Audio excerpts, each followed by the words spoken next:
In April of 2018, the unfortunate news came out that Epic was shutting down these servers for Paragon, which was their third-person MOBA that had gone into open beta in 2016. Now, you could argue a lot of reasons that Paragon was shut down, but the news from Epic itself was that it was underperforming, especially with the surge and absolute explosion of popularity that Fortnite was experiencing at the time. It just made more sense to focus on Fortnite. Now, a lot of people point to Fortnite as the only reason that Paragon was shut down, and there is clearly some truth to that, as Epic did basically go all hands on deck once they realized the success that the Fortnite BR was having. However, you do have to question, if Paragon really would have been able to make it on its own, coming out that late to the MOBA trend, while also, in my opinion, having many of its own design flaws. Now, this wouldn't be the end of Paragon, as following the cancellation of Paragon, Epic Games would go on to release over $17 million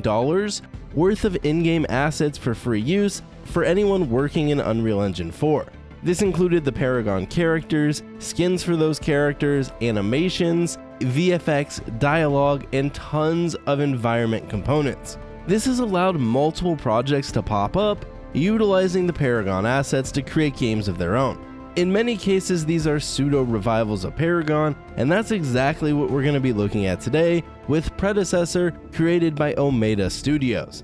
In 2021, Omeda announced that they had raised $2.2 million to create a cross-platform third-party MOBA utilizing the Paragon assets, and as of December 1st, this project finally went into early access on Steam. So what exactly is Omeda's goal with Predecessor? Well, according to their roadmap, it's basically just to revive Paragon, along with balance updates for the game, a console release, new heroes and content, and various other improvements. This is very similar to many of the other Paragon revival projects that come in a variety of names. As of today, if you want to pick up Predecessor, it's going to run you $10 while the game is in early access, though Omeda does say it's going to go free to play once it fully releases on console and PC.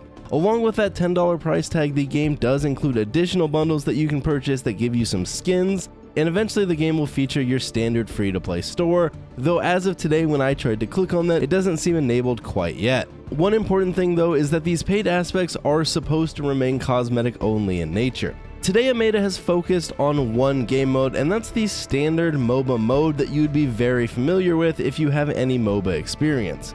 On a map very standard for the genre, with the only real change being the use of slightly windy and turny lanes along with various elevations throughout the map. The roster of characters today is 20 characters deep, broken down into the game's various roles that you're again going to be very familiar with: offlane, jungle, mid, carry, and support.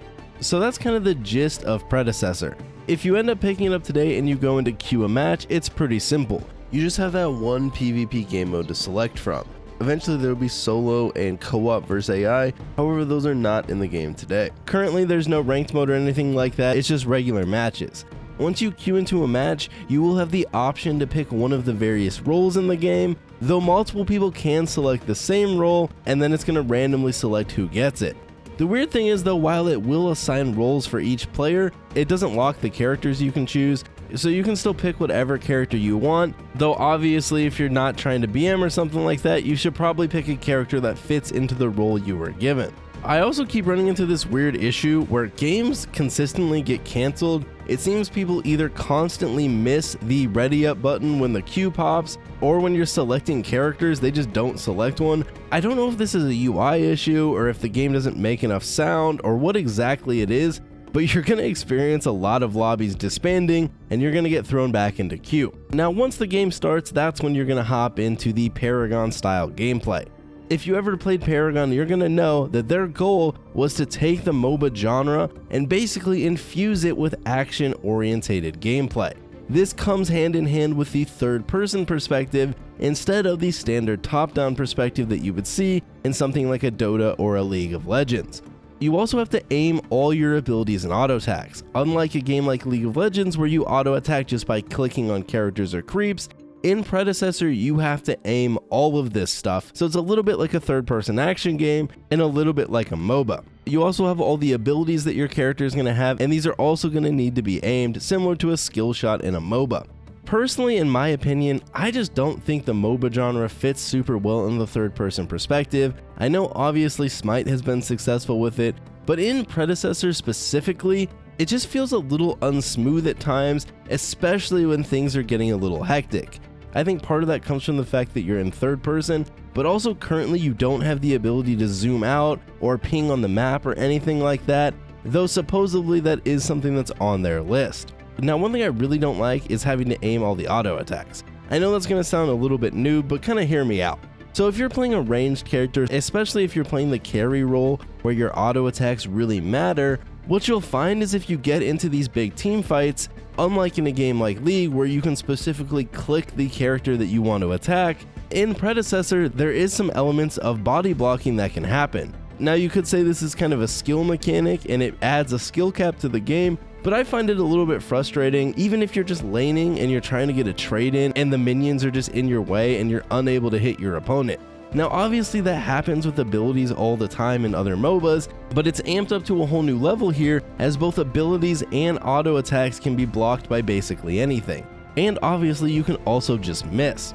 Now obviously that comes a little bit down to skill, but it can get kind of hard to hit all your auto attacks when characters are jumping all over the place, especially since you're zoomed onto your character. If you're in a team fight and it gets hectic, you'll have characters jumping behind you and you'll be spinning around just to keep your auto attacks on them. And like I said, I feel like that just feels a little bit unsmooth. I don't think that jives well with the time to kill and the style of game that a MOBA is, but obviously Paragon did have its fans and so does Predecessor, so I'm sure there's many of you that don't mind this style of combat and gameplay. The game's 20 character roster seems balanced enough, though obviously it is a MOBA, so some of the characters are going to be stronger than others, and I imagine as time goes on, if a meta stays on top of that, you'll see nerfs and buffs for various characters, along with the addition of new characters as they go along. Objectives in Predecessor are very standard. You have the 3 lanes and the jungle in between, where each of the lanes has multiple towers and then an inhibitor, and eventually the enemy core.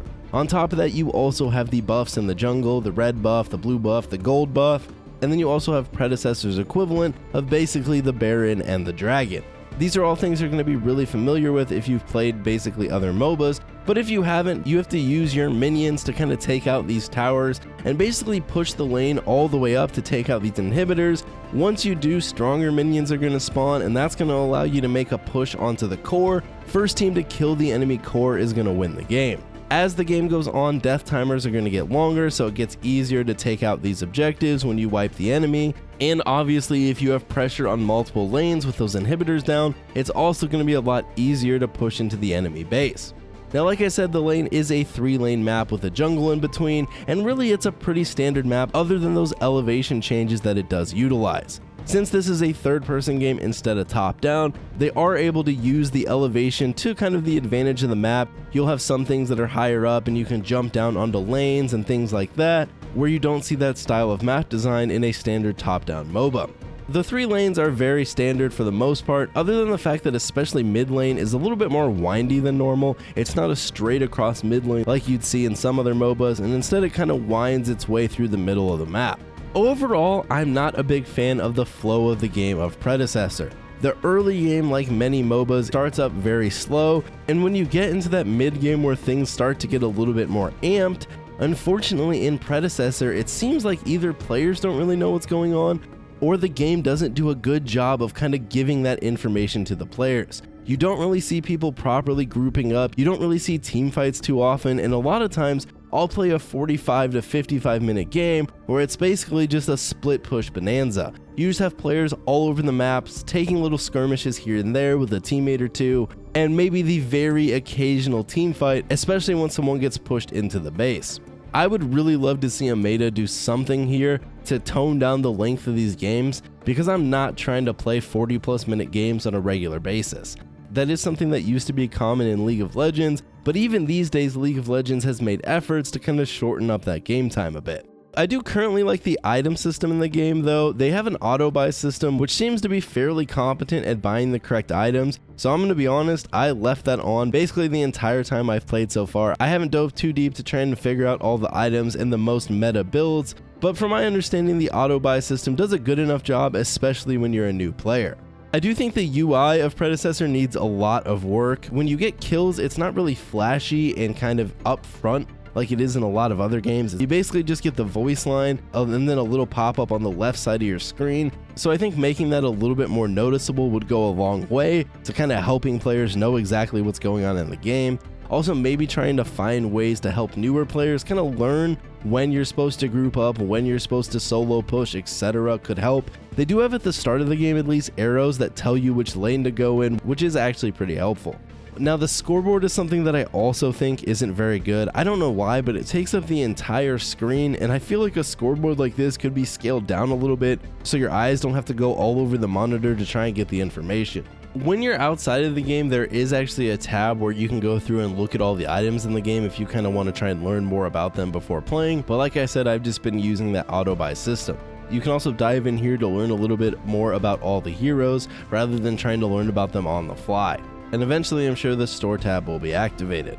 Predecessor, on top of having a lot of issues kind of adapting the MOBA genre, also still has all the issues that MOBA genre has. Games can drag on, games can pretty much be lost if you have a bad teammate, and the barrier to entry in a MOBA is going to be a lot higher than, your standard Call of Duty style FPS. This is going to make it harder for players to get into the game, and when they do get into the game, they're going to seem a lot more lost than if they were playing a more simple genre. This can lead to those uneven matches where your teammate basically just throws a game, or maybe you specifically, you don't really know what's going on. Overall, Predecessor isn't a bad game per se, but it is a game in my opinion that hasn't aged very well, and unfortunately, while some balance changes and quality of life updates have been made from when it was Paragon, the core of the game itself still remains the same. And that's a core that I don't think was overly strong back in 2016 either.